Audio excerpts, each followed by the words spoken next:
You're listening to Wild Things and Wild Places, a Muley Fanatic Foundation podcast that aims to discuss issues and efforts related to the Muley Fanatic Foundation mission, the conservation of mule deer, furthering the sport of hunting, and sound wildlife management. Everybody knows I'm a Muley Fanatic. It's time for Wild Things and Wild Places. And here's your guide, Joshua Coursey.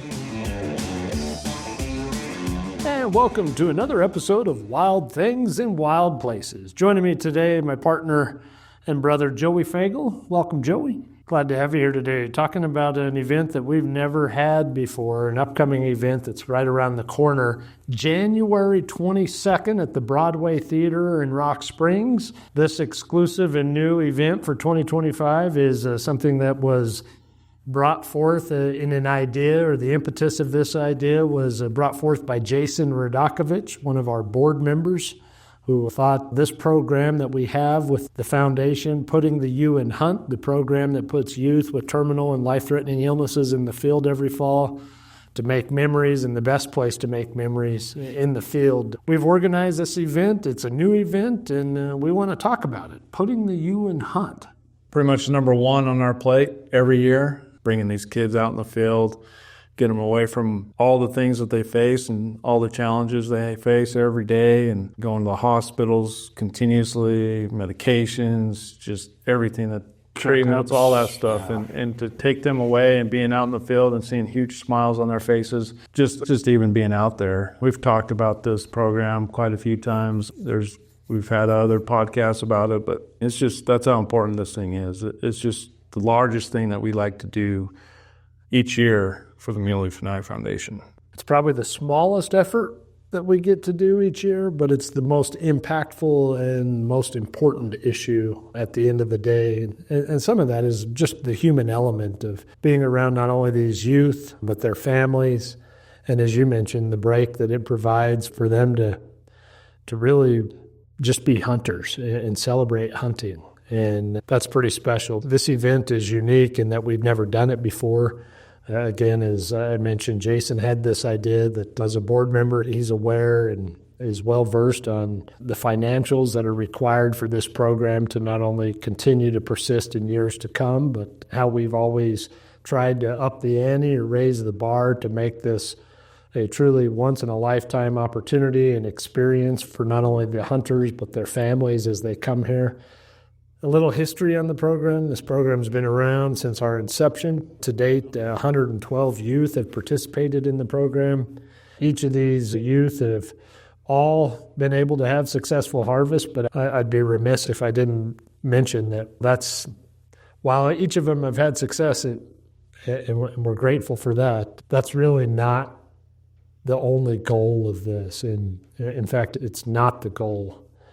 Being in the field, and as you mentioned, a break in what their everyday life looks like with the challenges that they deal with their health. But this idea that Jason brought forth, I think, is an incredible idea. I'm excited that it's here. It's right around the corner. So let's talk a little bit about what the event's going to look like, because we'd certainly like to pack the house. The Broadway Theater in Rock Springs, newly renovated a number of years ago, is a first-class facility with a world-class audio and video system. But it has a venue limitation of 372 for max capacity. And we were talking earlier, I don't know, I've been to several events at the Broadway Theater. I don't know that I've ever been to an event where it's sold out or it's a packed house where there's not an available seat. I would like to think that an event like this and what we're going to showcase, maybe we could do that. I don't know. Time will tell. Wouldn't be a bad thing. It wouldn't be a bad thing. Especially for this type of event. There is an admission. It is a fundraising event. And let's talk about that, why that is. We cover all the costs, all the expenses for these hunts. That can come to a high dollar, especially we welcome any family members, sometimes friends, depending upon what the family is. But some of these family sizes could be 4 or 5 individuals that are coming along with the youth themselves. And from anywhere in the country. Yeah, and we've had them from all over, California, all the way from Virginia. Connecticut, Ohio, South Carolina. Yeah, that comes with a big expense when we want to bring a family over here traveling, especially with the way air flights are. I mean, it gets to a high price. And we couldn't do that without tools that we use to raise these funds, rather it be a live auction item dedicated straight to this program or a raffle that's dedicated to this. And That's why this event's very important. This is a great idea by Jason, because I think this is something that's been needed for quite some time, but it comes with a huge cost. And in the last few years, we've had quite a few hunters, averaging 8 hunters a year. That's almost $5,000 to $6,000 average per hunter. And when you look at that, you break that down, as you mentioned, Airfare, you food, got lodging, you got meals, you got license, of course, non-resident license fees, even for youth, they're still expensive. But then it goes beyond that, and this is where I think this program, in my mind, is something I'm so proud of. And we had a committee that really talked about, is there things within the program that we need to absolutely guarantee are just staple offerings of this, or are there things that we could look to maybe cut or not participate 100% in cost share?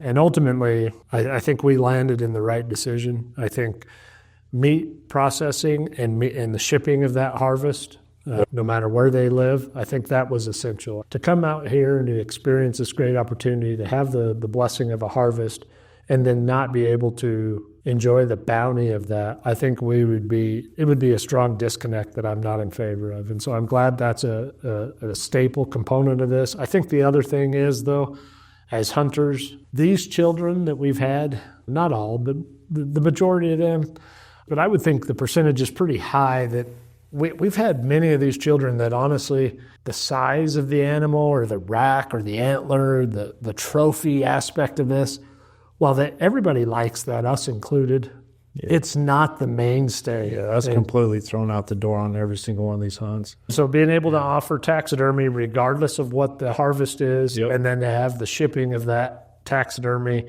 that creates that lifetime memory of an artifact of this experience to be shipped to them when it's done. I think that's I think it's almost just as important as the meat harvest in my mind.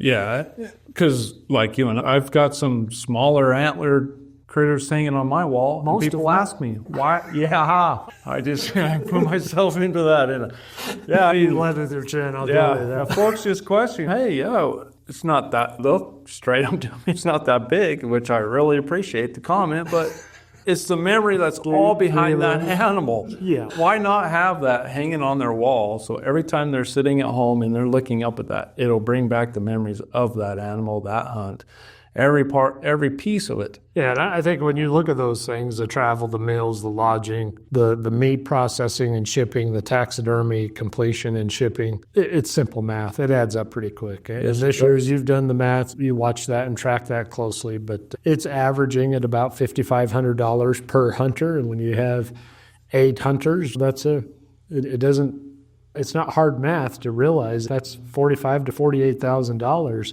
to do this and do it right. And so this is going to be a fundraising effort that will support this. 100% of the funds that are generated at this event will be earmarked to that account for these hunts in the future.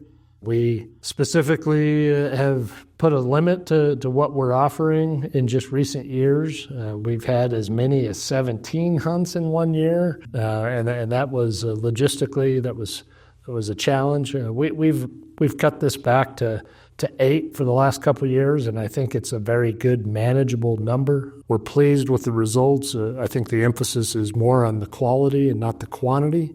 So this will be a great celebration of this valuable program. The event itself, let's talk about what folks can expect. There is a $20 admission. Yes. Essentially, though, what's that covering is it's covering an opportunity to be an ambassador for this because you get a nice front-range leather patch hat, and it's the $20 is offsetting the cost on these hats that you've got. Yeah, and that's just, again, this is word of mouth, so you have that brand out there. You might as well get it on folks that are attending. They'll be wearing that hat somewhere, and someone's going to question it and ask about what that program's all about, and that's the most important thing of this all, really, is trying to get the word out there so we can get more hunters out here. It's very important. So, yeah, $20 is going to cover a hat, but it'll get you in there also so you can participate and be part of this event with the 3 films. And yeah, we got Dickie's Barbecue coming with some food. Doors going to open at 5:30. 5:30, they'll open up. You'll be able to participate on this. We'll have some raffles. We'll have a silent auction. A nice silent auction. Very nice silent auction. It's not a big, huge fundraising banquet type. It's just casual, just mingling around, participating in a few things that'll help benefit this program. Then make your way to the theater at about 6:30. About 6:30, watch 3 films, 3 past hunts of some Wyoming kids that we had.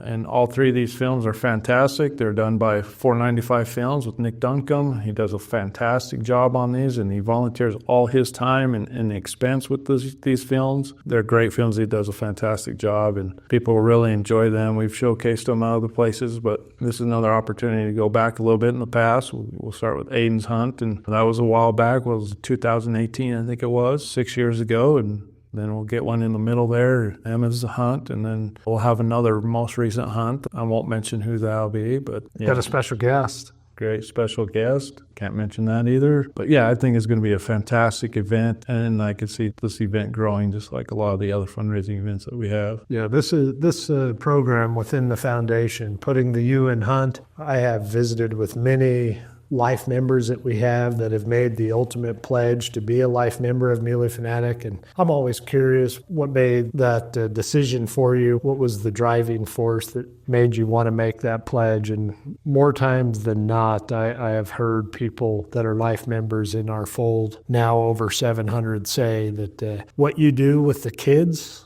and the hunting that provides them that opportunity is something that I hope always continues. And to know that was the impetus for them to align and make the pledge to become a life member is very humbling, for one, but I think it also speaks volumes on how important this program is. It's one thing to support the program from afar or from wherever you're at, and we appreciate all the support the program gets.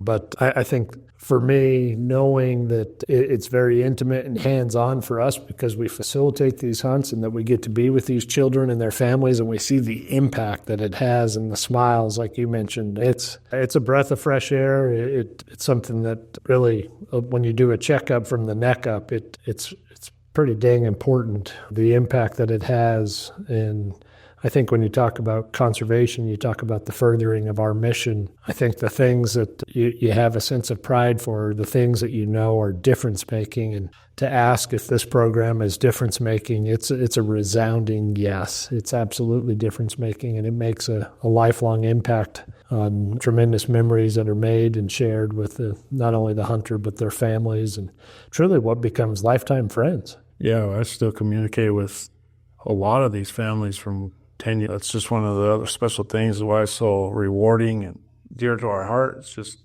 not only the kids' relationship that we have, but the family, the mom, the dad, the uncle, the cousin, the brother, the sister.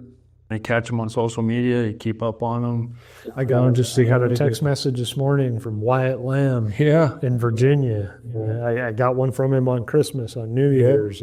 It does. It strengthens a bond of through experience of being in the field that just it seems to surpass any limitations. As you mentioned, there's no boundaries to this program. These children have come. We've talked about it for many years now, putting a map together with special thumbtacks or pins like we do with our life membership map in the lobby of where this representation comes from. But gosh, I know we're over 30 states in the country where we've had youth come from. We've had some from Wyoming, but really in the bigger picture, it's been a very small percentage. I think we've had 4 from Wyoming out of the 112. And these challenges and when you're dealing with a life-threatening illness or terminal illness, and that is, if there's a gut wrench to this program, is that we know some of these kids, and we've experienced it in the past, and know ultimately what some of these kids and their fate is in short order. But while they're here and they're not kids that are battling terminal or life-threatening illnesses, they're hunters. And that's how we approach this. That's how we go to the field. Certainly there's physical limitations with some of these kids that we have to overcome and accommodate, but we're ready for it. And it's a valuable program. It's not the only way you can support this program. Obviously, we've never had this event in the past, and we've had this program going now for 12 years, going into our 13th year, and we've been able to raise the bar and to offer what we offer now with the hunts that we do. But this event is different. It's to bring local people in the area of where we're headquartered in southwest Wyoming to come to Rock Springs in one location to just talk about this event, to highlight and celebrate this event, and I think it's going to be epic. Yeah, and if you're not from around here, you can definitely still contribute, support this program. Give us a call, make a donation. You go online, make a donation.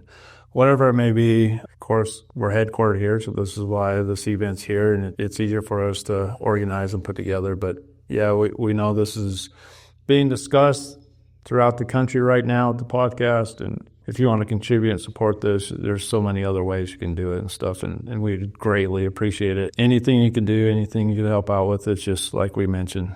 It's a high cost, but we want to continue this program. We don't want it to fall. We want to continue to provide what we do. We even give them their own firearms. We give them their own binos, and a lot of that's contributed from those companies, Weatherby and Vortex and Maven. All those companies just contribute to this, and some of those things still come with a cost, and we just want to continue to provide all that stuff, and we can't do it without supporters, and that's really what this is all about, this event and everything else. Yeah, and you mentioned it. If you're not able to attend the event on January 22nd and you're listening to this from somewhere where it's just not feasible for you to be here, we totally get it. But there is an opportunity for you to continue to support the program. As you mentioned, you can make a donation. You can do that online. And I'll make this very clear, any and all proceeds that are earmarked and donated and supported to the Putting the U in Hunt program, those funds are held in a separate account, and that's the only way that these funds are allocated is for these youth hunts.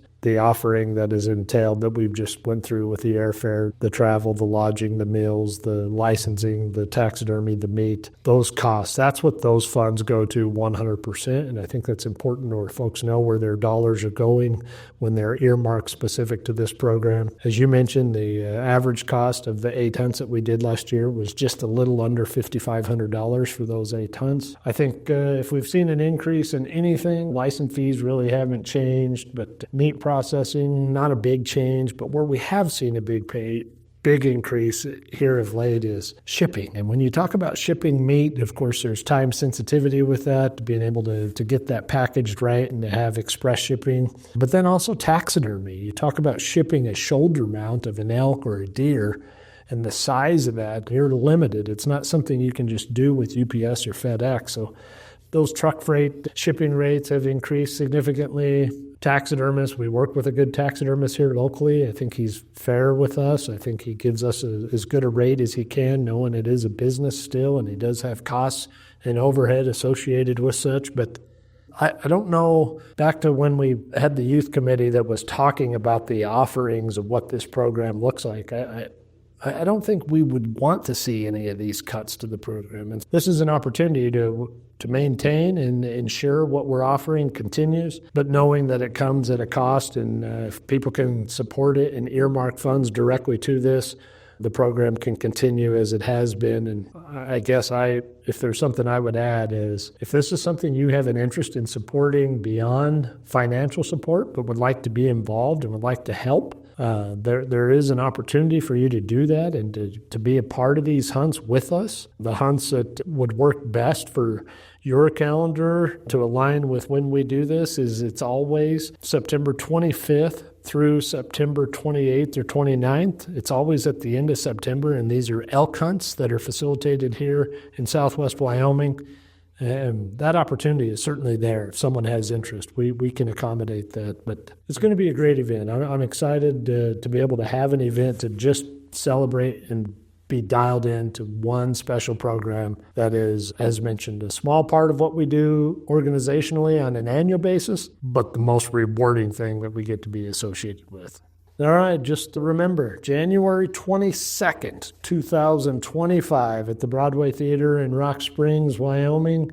For more information, you can see the poster at muleyfanatic.org. You can see it attached here to this podcast. Some films, some great snacks, and really it's turned into more of a meal than hors d'oeuvres with Dickey's Barbecue.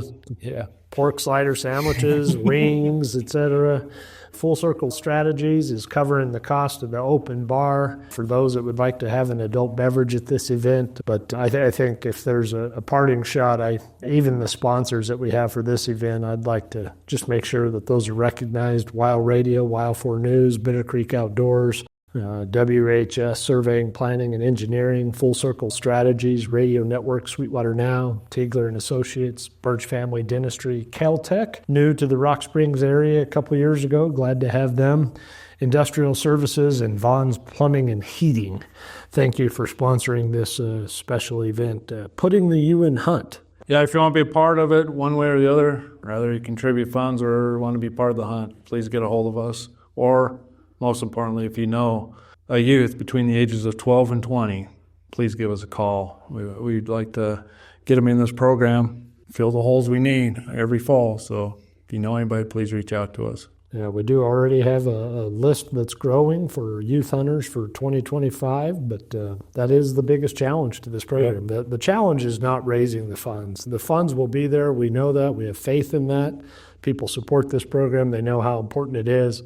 If there is the one first and foremost challenge of this program is it's a program that survives by word of mouth. HIPAA laws prevent us from just being able to solicit a database that has applicants or youth that have an interest in hunting that would meet the criteria associated with this program. But if you know of a child that is facing a life-threatening or terminal illness, and they'll be between the ages, as you mentioned, 12 and 20, which is an exception to the game statutes that the general public is held to. Usually at 18, you're considered an adult. But this program has some tweaks to it because I think it caters to what's at hand. And I'm very grateful for the Wyoming Game and Fish Commission for how we've been able to get this program to what it is today. And you know of someone? Please reach out to us. Let us know. Again, there's no boundaries to this. They can be from anywhere within the continental United States. We've never had a hunter, I don't believe, from Alaska or Hawaii, but we could overcome that. Yeah, we'll take them from these long distances anytime. Yeah, for sure.